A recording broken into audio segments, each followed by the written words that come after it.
Don't forget to subscribe and leave a comment on this video saying I subscribed. Let's get into it.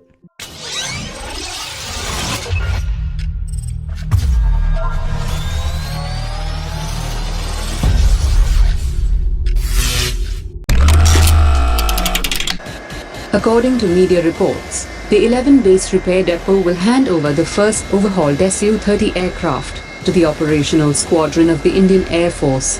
The 11 base repair depot is the only Indian Air Force facility which can carry out repairs and overhaul of frontline fighters like MiG-29 and Su-30. Each Su-30 airframe has 6,000 hours of shelf life, which means it needs to go through complete overhaul 3 times in its entire lifespan of 50 years of its service history, and each overhaul costs 35% of the cost of a brand new fighter.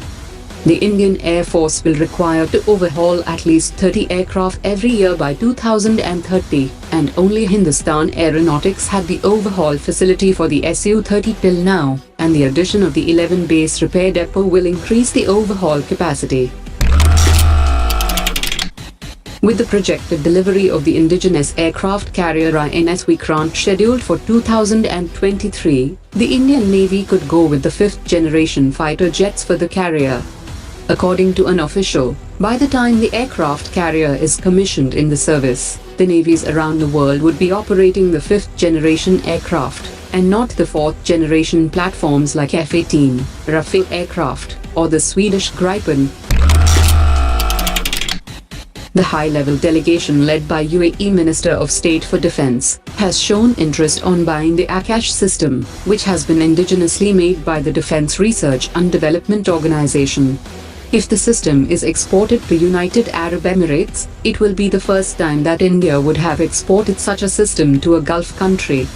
The UAE government is also looking at the 70-kilometer range Astra system to be equipped on its Mirage aircraft.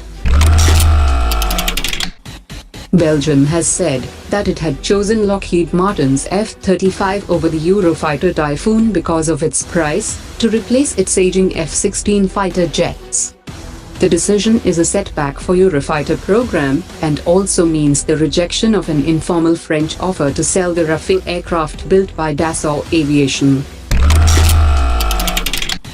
The CEO of Dassault Aviation, Eric Trappier, has said that his company was open to investigation of the Rafale deal with India, and the company's relationship with Reliance goes back to 2012, which predates the current Rafale deal.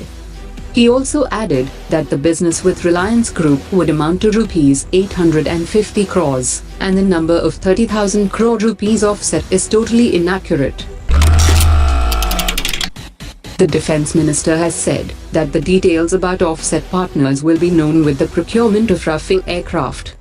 The offset partners' details will be known when the companies approach the ministry with bills detailing the kind of service received, whether it is in the form of equipment or investment. The Indian Defense Minister has stated that the US understands the reason behind India's decision to buy the S-400 system from Russia.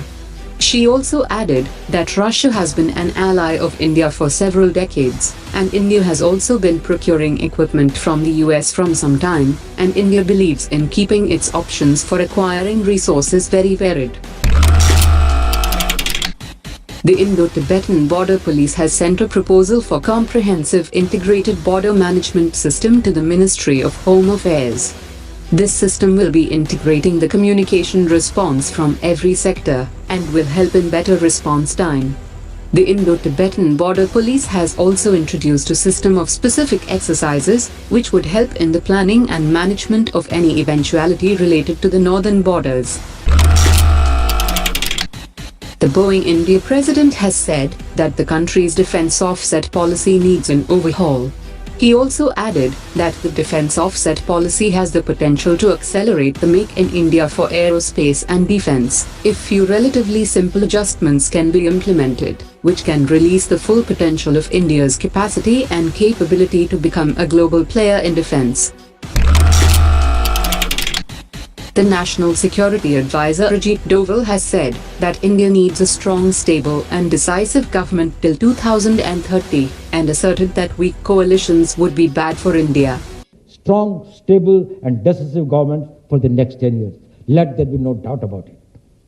To achieve our national, political, economic, and strategic objectives. Weak coalitions will be bad for India.